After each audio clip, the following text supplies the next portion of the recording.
Bonjour, chers élèves. On va faire le tour un peu de la matière qui a étudiée pour le mini-test, surtout pour cibler les notions qui sont importantes, puis pour aussi éviter que vous étudiez pour rien. Là. C'est un mini-test qui va durer entre 10 et 15 minutes maximum. Donc, la matière à l'étude, tout le monde, ça va être à la fois dans les notes de cours, puis ça va être aussi dans le cahier origine. Mais bien sûr, tu sais, dans les notes de cours, c'est les mêmes notions que dans le cahier origine, mais c'est juste que c'est présenté différemment. OK? Donc, ce n'est pas double d'études, c'est juste que des fois, la disposition n'est pas la même, puis les exemples ne sont pas les mêmes. OK? Donc, à la page 2, tout le monde, c'est de connaître les trois caractéristiques qui vont faire que deux individus sont dans une même espèce. Donc, bien sûr, avoir des caractéristiques physiques communes. Commune, ça ne veut pas dire que c'est semblable en tout point, mais ça peut être commun, comme pour un canard mâle et femelle, qui ne se ressemblent pas en tout point, mais qui ont quand même des caractéristiques physiques communes, comme par exemple la forme du bec ou des pattes palmées, par exemple. Donc, ensuite, la deuxième caractéristique, c'est qu'ils doivent être capables de se reproduire. Et la troisième caractéristique, c'est que les descendants, donc la progéniture, ils doivent être capables de se reproduire à leur tour. Donc, c'est les trois caractéristiques et il faut les connaître. Maintenant, à la page 3, c'était simplement de savoir que la science qui va classer les êtres vivants, parce qu'il y en a des millions, ça s'appelle la taxonomie. Je ne vais pas vous demander une définition, mais sachez que la taxonomie, c'est la science qui étudie le classement des êtres vivants. Les taxons, ben, tous ceux qui sont au milieu, là, l'embranchement de la classe, l'ordre de la famille, c'est pas à savoir. OK? Donc, savoir qu'il y a quand même une progression dans les taxons. Mais savoir que le règne, par contre, c'est le taxon le plus général. Le plus spécifique, bien sûr, c'est l'espèce. Puis que le nom, c'est-à-dire le genre est toujours nommé dans l'espèce, comme on l'a vu pour la nomenclature binominale. On va en parler un petit peu plus loin. Mais les trois qui sont à savoir réellement, c'est le règne, il y en a six principaux, on va les regarder tantôt. Puis le genre et l'espèce, évidemment. Puis ceux du milieu, vous ne serez pas questionné dessus. OK? Ici, à la page 4, n'étudiez pas ce qu'il y a là-dedans. OK? Donc, à l'intérieur de ce tableau-là, c'est juste des exemples que nous, on a donnés en classe. On en a peut-être discuté ou pas, dépendamment du temps qu'on a eu avec votre groupe. Mais c'est simplement pour vous donner des références sur certains ordres, classes ou familles, par exemple, de différentes espèces. D'accord? Par contre, le tableau qui est ici, ce que je vais vous demander par rapport à ça, c'est-à-dire qu'on n'a pas parlé des protistes en détail, ni des bactéries, ni des archées. Mais sachez que ces trois règnes qui comportent des êtres vivants qu'on va dire unicellulaires, qui sont faits d'une seule cellule. Okay? Les bactéries, c'est le meilleur exemple de ça. Ces trois règnes-là, ce sont des micro-organismes pour la plupart qui se nourrissent d'autres matières vivantes ou qui se nourrissent de matières non vivantes. Par exemple, ça pourrait être de l'air, du CO2 dans l'air, de l'énergie thermique qui vient du soleil, etc. D'accord? Donc, savoir que ces trois-là qui sont ici, c'est des unicellulaires puis qui se nourrissent à la fois d'êtres vivants et d'êtres non vivants. Ensuite, pour les autres règnes, il faut connaître le règne des animaux, savoir que c'est fait d'organismes qui sont faits de plusieurs cellules, qu'on appelle pluricellulaires, puis que les animaux en général se nourrissent d'autres êtres vivants, autant des végétaux qui sont vivants que d'autres animaux dans la chaîne alimentaire. Les végétaux, ce sont aussi des êtres qui sont faits de plusieurs cellules, pluricellulaires. Par contre, ils sont autotrophes. Autotrophes, ça veut dire que, comme je l'ai dit tantôt, ils se nourrissent de matière non vivante, qu'on va appeler de la matière inorganique. Ça peut être, par exemple, une plante qui se nourrit de minéraux ou du gaz dans l'air, etc., etc. Puis le règne des champignons, lui, ce qui est à savoir là-dessus, ben, sachez que les champignons sont à la fois pluricellulaires et unicellulaires. Évidemment, ceux qu'on croise dans la nature, là, puis qu'on peut cueillir, les comestibles sont pluricellulaires. Les unicellulaires, par exemple, ça pourrait être, par exemple, les levures, ce sont des champignons qui sont unicellulaires, mais que les champignons, donc, savoir qu'ils sont à la fois les deux pluricellulaires et unicellulaires et qui se nourrissent d'autres matières vivantes, tout comme, par exemple, les animaux. OK? Donc, c'est ce qui est à savoir en gros. Je ne vais pas vous demander, nommez-moi trois sortes de protistes puis deux sortes d'archées. Ce n'est pas ça du tout. Simplement savoir ce que j'ai mentionné ici. D'accord? À la page 5, ça ici, ce qui est en haut, ben, c'est ce que j'ai mentionné tantôt. Là. C'est juste, on revient sur ces concepts-là. Même chose ici pour le tableau que tantôt. Le tableau qui est là, on l'a lu, on y a fait référence, mais c'est simplement des exemples qu'on a donnés en classe. N'allez pas apprendre ce qu'il y a là-dedans, évidemment. Savoir que la nomenclature binominale, c'est comment on nomme l'espèce.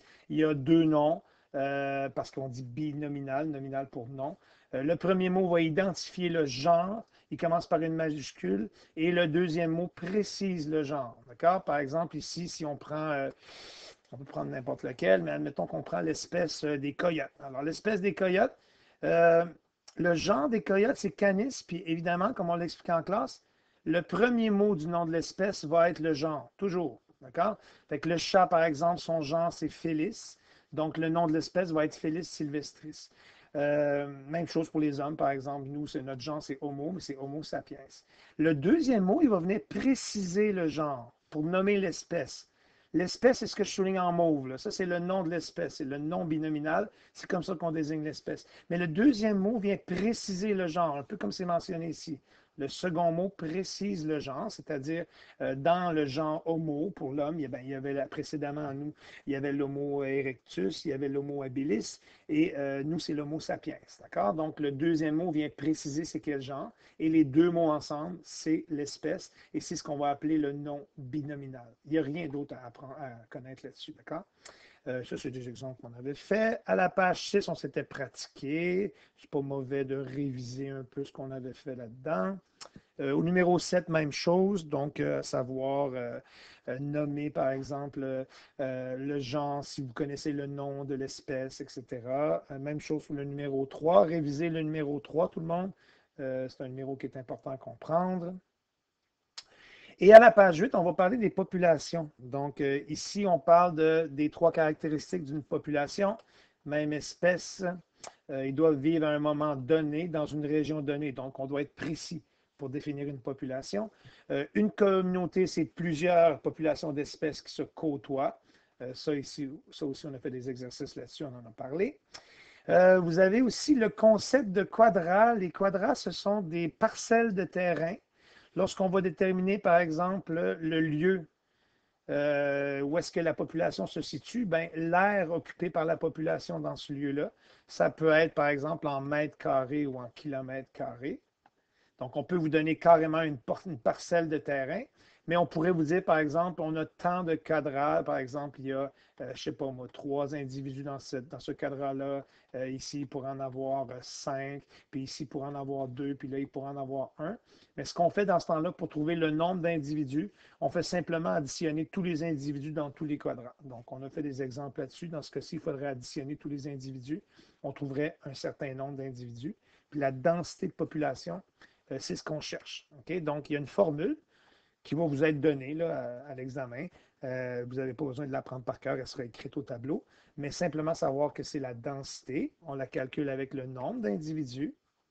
Et le nombre d'individus, on va le diviser par l'aire occupée en mètres carrés, en kilomètres carrés ou en hectares par ces individus-là. Et on fait une division, puis avec ça, on va faire ce qu'on appelle une démarche complète. Alors, par exemple, ici à la page 9, on avait fait l'exemple attendez un petit peu que je regarde dans le bas de la page. Oui, c'est ça, voilà.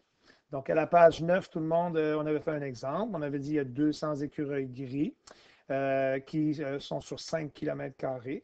Puis là, ce qu'on cherche, on identifie par un point d'interrogation. On identifie, on n'oublie pas d'identifier les unités, c'est-à-dire bien identifier ce que veut dire chacun des chiffres. On écrit notre formule, deuxième étape. Et la troisième étape, on va remplacer dans notre formule les chiffres qui étaient mentionnés ici dans nos données du problème. Puis à la fin, on va écrire la réponse en donnant bien les unités. C'est quelque chose qu'on a pratiqué en classe, réviser les exercices qui sont donnés là-dessus. Retenez qu'on va répéter 4 fois ce qu'on cherche, une fois lorsqu'on l'identifie par le point d'interrogation, 2 fois lorsqu'on l'identifie avec la formule, 3 fois pour le calcul et une 4e fois pour la réponse. Donc, c'est important de me donner tous les éléments qui sont là. Puis à la page 9, ce que vous avez, c'est les différents facteurs qui font qu'une population va augmenter ou diminuer. Je ne vais pas vous demander de me les nommer, mais il est possible que je vous donne des exemples de facteurs qui modifient la population d'une certaine espèce. Puis parmi ces facteurs-là, vous allez devoir choisir lesquels augmentent la population et lesquels vont diminuer la population. Tu sais, il y en a qui sont vraiment évidents. Le nombre de décès va diminuer la population. Le nombre de naissances la fait augmenter. Ne pas confondre immigration. Immigration, c'est des arrivants des individus qui arrivent dans une espèce à un endroit donné.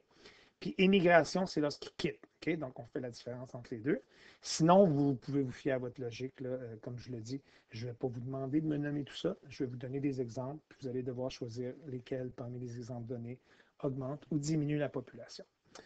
En gros, pour le reste, tout le monde, c'est dans le cahier origine. Si vous avez noté en classe qu'il faut savoir, vous voyez à la page 3, c'est les mêmes trois caractéristiques qui font que deux individus appartiennent à la même espèce, les exemples qu'on a donnés. Même chose ici, savoir ce que veut dire stérile et ce que veut dire fertile, ça, il faut le savoir. Rien de nouveau ici. La taxonomie, vous voyez la définition ici. On a parlé des taxons, le plus précis et le plus général. À la page 8, c'est exactement ce que j'ai mentionné dans les notes de cours. Vous voyez, vous avez tout ça dans votre cahier. Il faut connaître ce qui est souligné ici, comme je l'ai mentionné en classe, puis comme je l'ai mentionné tantôt aussi à la page 8 des notes de cours. À la page 9, vous avez la nomenclature binominale, ce qu'on a dit tantôt, donc deux mots qui identifient l'espèce. Ça, c'est un exemple qu'on avait donné en classe. Vous pouvez réviser si vous voulez. Évidemment, vous ne serez pas questionné là-dessus. N'apprenez pas des tableaux comme ça, évidemment. À la page 15, on parle de population. Donc, à la population, donc trois conditions qui sont les mêmes présentées dans les notes de cours. La distinction entre une population et une espèce, évidemment. Vous avez ça ici. Ça, c'est ce qu'on avait fait ensemble, qu'on avait regardé. C'est les mêmes concepts. La fameuse formule pour la densité. S'il y en a qui veulent se rafraîchir la mémoire, vous pourriez regarder ces deux exemples-là. Puis, ça devrait couvrir. Pour le reste, c'est le concept de quadrat que vous aviez ici, qu'on avait regardé ensemble. C'est un petit exemple qu'on avait fait. Puis, voilà. Donc, tout le monde, je m'attends à avoir des unités bien identifiées. C'est tout. Merci.